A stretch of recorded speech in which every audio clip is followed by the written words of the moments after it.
identity of your opponent. I don't, and I don't care. I don't care what she is. I don't care. You make a big deal about something, I couldn't care less. Whatever she wants to be is okay with me. But those were your words, I'm asking. I don't know. All I can say is I read where she was not black. That she put out, and I'll say that, and then I read that she was black.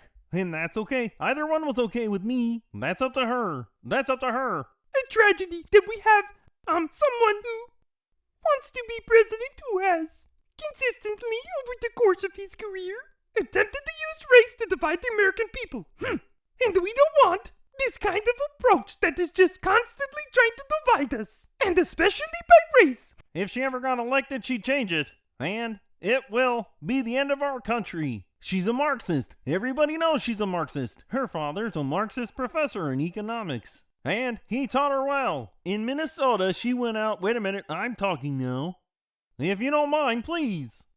Does that sound familiar? They have abortion in the 9th month. The baby will be born, and we will decide what to do with the baby. In other words, we will execute the baby. There is no state in this country where it's legal to kill a baby after it's been born. Trump abortion bans that make no exception even for rape and incest, which understand what that means. A survivor of a crime, a violation to their body, does not have a right to make a decision about what happens to their body next. That is immoral. If Donald Trump were to be reelected, he will sign a national abortion ban. It's a lie. I'm not signing a ban, and there's no reason to sign a ban, because we've gotten what everybody wanted. Democrats, Republicans, and everybody else. And every legal scholar wanted it to be brought back into the states, and the states are voting. And it may take a little time, but for 52 years this issue has torn our country apart. And they wanted it back in the states, and I did something that nobody thought was possible.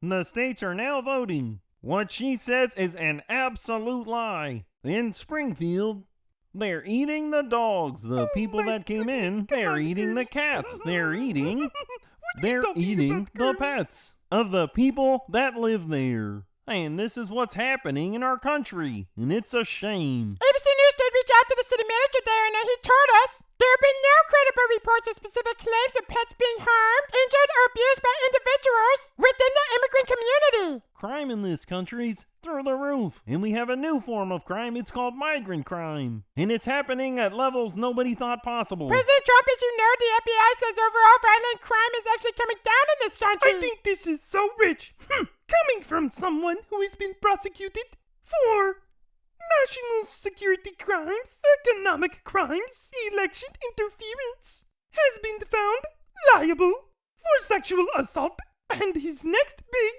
court appearance is in November at his own criminal sentencing. That he would weaponize the Department of Justice against his political enemies. This is the one that weaponized, not me. She weaponized. I probably took a bullet to the head because of the things that they say about me. They talk about democracy. I'm a threat to democracy. They're the threat to democracy.